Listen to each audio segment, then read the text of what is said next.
Alors que les bénédictions soient et j'honore la divinité en chacun de vous. Bonjour, bonsoir. Tout dépend quand même de votre position et dans le monde, sur la Terre et sur la planète Terre. Alors, bienvenue à notre nouvelle série de communication sur la métaphysique des opérations. La métaphysique des opérations. L'étude hermétique des signes arithmétiques et mathématiques. Voilà. Et ravi d'être avec vous. On m'appelle Euseb Arondino. Je suis instructeur spirituel. Alors, nous sommes disponibles sur YouTube. Vous allez sur YouTube, vous tapez Euseb Arondino. Vous aurez nos vidéos. Voilà. Vous allez sur Facebook, ma page Facebook, vous tapez Euseb Arondino. Voilà. Donc, nous sommes aussi disponibles sur WhatsApp sur le plus 229 66 26 34 56. Voilà. La métaphysique des opérations. Comme vous le savez, j'ai coutume de désigner la métaphysique comme la science de l'englobant tout. Parce que quand on dit métaphysique, ça revient à deux mots. Métaphysique, c'est-à-dire l'au-delà du réel. La métaphysique, c'est la connaissance synthétique de la vie, en tant que dimension, de la vie en tant que non-dimension. Est-ce qu'on me comprend? La métaphysique, c'est la connaissance synthétique de la vie, c'est la science synthétique de la vie en tant que dimension et non-dimension. Nous sommes d'accord? Et quand on parle de la métaphysique s'exprime à travers, ou bien par trois éléments ou trois éléments fondamentaux. On appelle les trois éléments actifs de la métaphysique, les trois éléments caractéristiques de la métaphysique. Il s'agit des principes, des lois et des faits. Alors, les principes sont en quelque sorte des noms premiers. Les principes sont l'essence des choses, mais les lois sont les fonctions. Est-ce qu'on me comprend? Les fonctions ou l'expression de la combinaison, je dirais, voilà, de la combinaison des principes ou des noms premiers. C'est l'expression, on peut dire la loi est l'expression du nom premier, l'expression du principe. Et nous avons les faits qui sont en quelque sorte la fonctionnalité, le fonctionnement, les faits qui sont le fonctionnement des principes des lois. Est-ce qu'on me comprend? Donc, tout est reparti, en réalité, tout est basé sur un nom premier, sur une fonction et sur un fonctionnement. Est-ce qu'on me comprend? Donc, la métaphysique s'exprime à travers ces trois éléments-là, les principes, les lois et les faits. Et les faits, c'est en quelque sorte la compréhension. Les faits, c'est la compréhension des principes et des lois. On dit le principe donnant naissance à la loi et les principes ensemble donnant naissance aux faits. Est-ce qu'on me comprend? Voilà. Donc, le nom premier d'une chose est la clé même de la chose. Est-ce qu'on me comprend? Voilà. Donc, la vie, tout est, en tout cas, tout est, même l'homme est tridimension. Principe, loi et fait. Voilà, on parle de l'âme, de l'esprit, du corps. Voilà. Donc, bon, en tout cas, ça, je ne vais pas encore revenir sur ça parce que j'ai beaucoup, dans tous mes audios, j'en parle. Pour comprendre quelque chose, il faut remonter à ces principes. Il faut remonter aux lois et aux principes qui ont donné naissance à cette chose-là. Est-ce qu'on me comprend? Pour comprendre quelque chose, il faut retrouver son nom premier et retrouver sa fonction intérieure. Est-ce qu'on me comprend? Lorsque la science va perdre tout son temps à aller dans les théories et intellectualisme erronés, eh bien oui, elle sera toujours limitée. Mais le jour que la science va décider de chercher à étudier le principe et la loi des choses, je pense que au-delà de tout, ou bien contre tout entendement, la science peut trouver réellement des remèdes aux diverses préoccupations de l'humanité. Vous imaginez le simple problème coronavirus que l'humanité a actuellement, la science, c'est que le coronavirus a montré clairement que nos sciences sont limitées. Parce que notre science est basée sur un mécanisme selon lequel on veut étudier juste les faits. Mais tout en ignorant que les faits sont basés sur des principes et des lois. Nous sommes d'accord? Donc, en réalité, c'est ça. Donc, en tant que métaphysicien, c'est notre droit et plein droit de vous ramener toujours dans les lois, de vous faire remonter dans les lois et dans les principes de choses, afin que vous compreniez chaque chose, vous compreniez le déroulement et le fonctionnement de la vie. Ça me comprend. Et comme j'ai coutume d'appeler, la métaphysique est le fondement de toutes les connaissances. C'est le fondement de la connaissance universelle. Et quand on parle de la métaphysique, on parle de la métaphysique universelle, qui est en quelque sorte la vérité universelle, la vérité de la nature. La métaphysique universelle, appelée aussi l'animisme ou la vérité universelle ou la connaissance de la nature. Donc, quand on parle de la métaphysique, c'est toujours universel. Est-ce que vous comprenez? La métaphysique est toujours universelle. Donc, la métaphysique, c'est la connaissance de la nature. Est-ce que vous comprenez? La connaissance de la nature.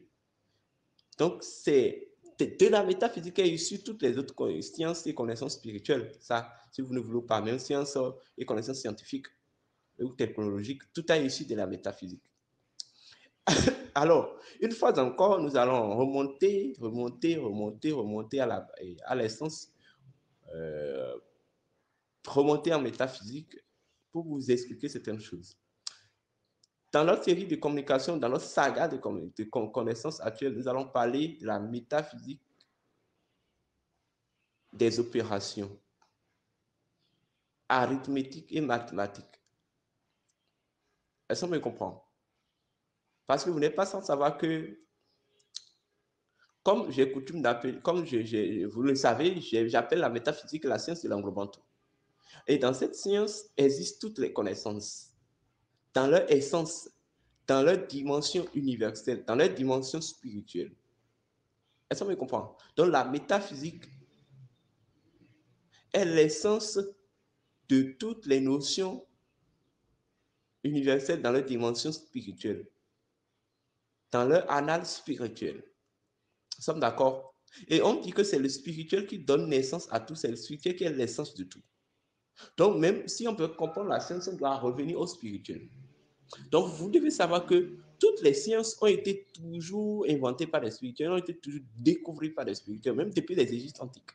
Bien qu'avant les Égyptiens, il y avait d'autres peuples qui avaient vécu. Voilà.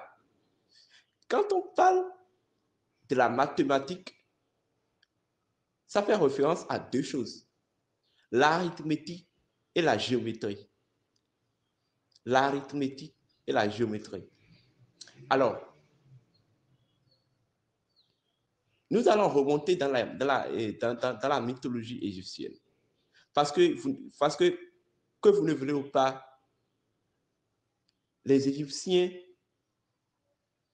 en tant que mère de la connaissance, mère de la civilisation, mère de la science ou de la spiritualité, ils ont parvenu à marquer l'histoire et à marquer toute la connaissance par les nombreuses découvertes qu'ils ont faites, par la compréhension qu'ils ont eue de la vie, par la compréhension, l'harmonie qu'ils ont créée envers la vie, puisqu'ils étaient tellement en harmonie avec la vie que la vie même les apprenait. Est-ce qu'on me comprend? Donc, pour comprendre réellement l'origine de la mathématique, il faudrait que nous retournons en Égypte antique. Retournons en Égypte antique, dans les mythologies égyptiennes. On parle de la mathématique. La symbolique de la mathématique est basé sur une divinité égyptienne, la divinité Horus, la divinité Corée ou la divinité l'héritier. Est-ce qu'on me comprend? Ou la divinité, je parle bel et bien d'Horus. Horus, qui est la descendance, qui est le fils d'Osiris et d'Isis. Alors, vous devez savoir que dans la mythologie d'Horus, écoutez-moi très bien, ou dans l'histoire qui a été racontée sur Horus, lorsque Seth a tué son père, et son père est mort et tout, et il s'est ressuscité, ils ont mis au monde Horus et tout, voilà. Horus doit prendre le trône de son papa en tant que premier pharaon. Est-ce que me comprend? Donc, il faudrait qu'il convoque des procès contre son oncle, Seth, afin d'avoir le trône de son papa.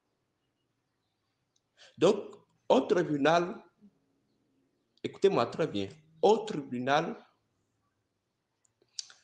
de la vie, au cours du procès, Seth défendait son cas. Horus aussi défendait son cas devant le dieu Ré et devant toute la cour céleste. Tout ça, c'est la mythologie. Lorsqu'au cours toujours du procès, avec un certain niveau, Seth étant énervé, et comme c'est un monsieur très impulsif, étant énervé, il s'est vengé devant tout le monde et il a bousillé l'œil d'Horus, l'œil de son neveu Horus, qu'il a divisé en 7 morceaux. En 7 morceaux. Là, on parle de l'œil d'Horus. Et Thoth, qui est le dieu de la connaissance et du temps, a pu récupérer les 7 morceaux et a pu reconstruire les 7 morceaux et régénérer l'œil d'Horus. Nous ne pouvons pas parler de la mathématique tout en excluant ou en expliquant Horus, sa mythologie et l'œil d'Horus, la symbolique de l'œil d'Horus. En réalité, l'origine même de la métaphysique, de la mathématique, vient de Horus. Parce que vous devez savoir que la pyramide, que ce soit la pyramide de Gizeh et autres, il est suspendu au sommet de la pyramide un œil. Est-ce qu'on me comprend? Appelé l'œil d'Horus. Mais pourquoi forcément l'œil d'Horus est suspendu au niveau de la pyramide? Vous devez savoir que symboliquement, tout ça, nous sommes toujours en introduction, et nous sommes en introduction. Symboliquement, la pyramide représente le sanctuaire de l'univers. Est-ce qu'on me comprend? La frontière entre les mondes souterrains et les mondes célestes. Est-ce qu'on me comprend? La pyramide est considérée comme le sacré, le cœur de l'univers. Est-ce qu'on me comprend? Donc, la pyramide se situe sur la terre et entre le ciel et la terre. Donc, les mondes souterrains et les mondes terrestres. Donc, lorsque nous avons résumé tous ces mondes, cela forme l'Ouroboros, le serpent qui mord la queue. Et c'est le symbolisme de ce que nous appelons le Nun, ou l'englobant tout, ou certains l'ont appelé Dieu, au moment où. Est-ce qu'on me comprend? Au moment où, voilà. Cet englobant tout a un cœur, un sanctuaire. Est-ce qu'on me comprend? Un point qui dissimule sa sacralité, une source de son sacré. Symboliquement, la pyramide représente le sanctuaire du sacré, le cœur de l'Ouroboros, le Nun en réalité. Et si nous allons, le Nun dans une dimension cosmique. Parce que là, je suis clairement dans l'âge. Ça, c'est carrément de la cosmogonie sacrée. Peut-être vous n'avez jamais entendu parler de cette science, mais là, nous sommes clairement dans la cosmogonie sacrée. Maintenant, vous devez savoir que le nous, ou Dieu, ou l'englobant tout, ou moi, ou voilà, tout ce que vous savez, Dieu, voilà, est à la fois infiniment grand, infiniment petit, c'est-à-dire est à la fois inaccessible et accessible. C'est d'abord un mystère que rien ne peut comprendre. Est-ce que vous comprenez? Maintenant, pour se rendre accessible à elle-même, elle a décidé de se faire comprendre. Est-ce que vous comprenez? Donc, cette loi, je dirais, ce pouvoir qui a rendu accessible Dieu, qui a rendu compréhensible Dieu, c'est l'œil d'Horus. L'œil d'Horus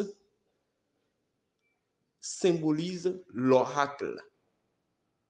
Est-ce qu'on me comprend?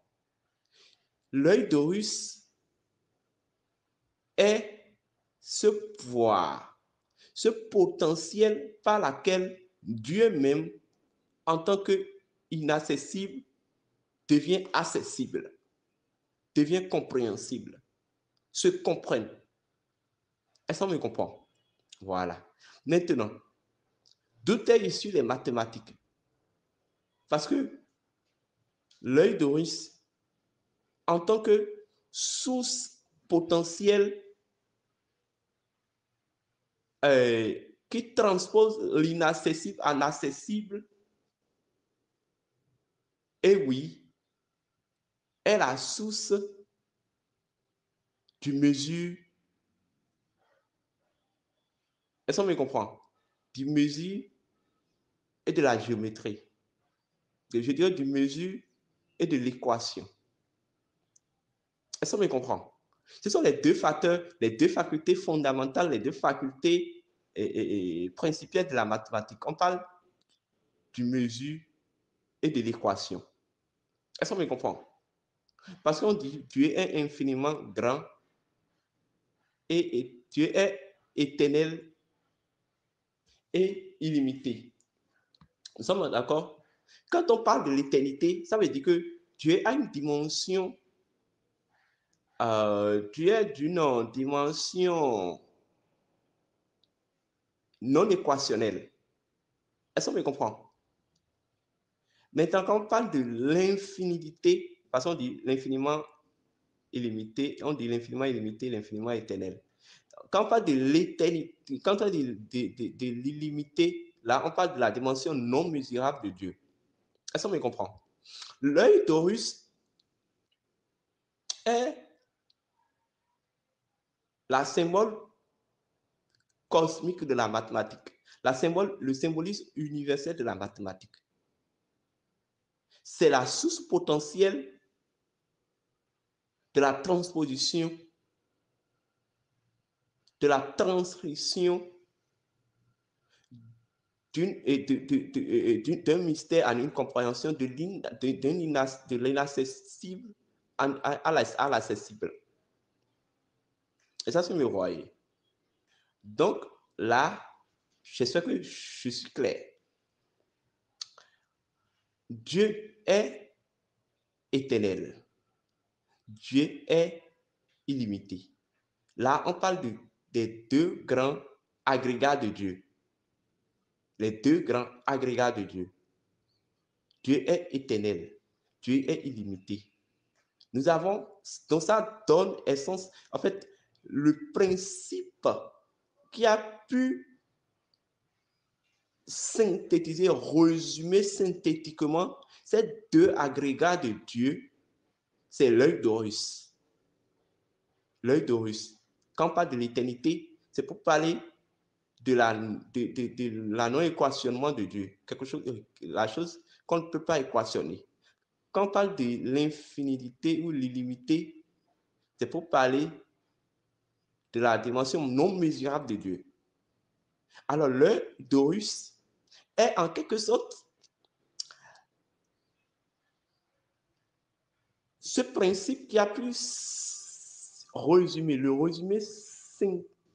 le symbole du résumé synthétique universel des deux agrégats de Dieu. Est-ce qu'on me comprend? Deux agrégats symboliques de Dieu, c'est-à-dire la non-mesurabilité. Est-ce qu'on me comprend?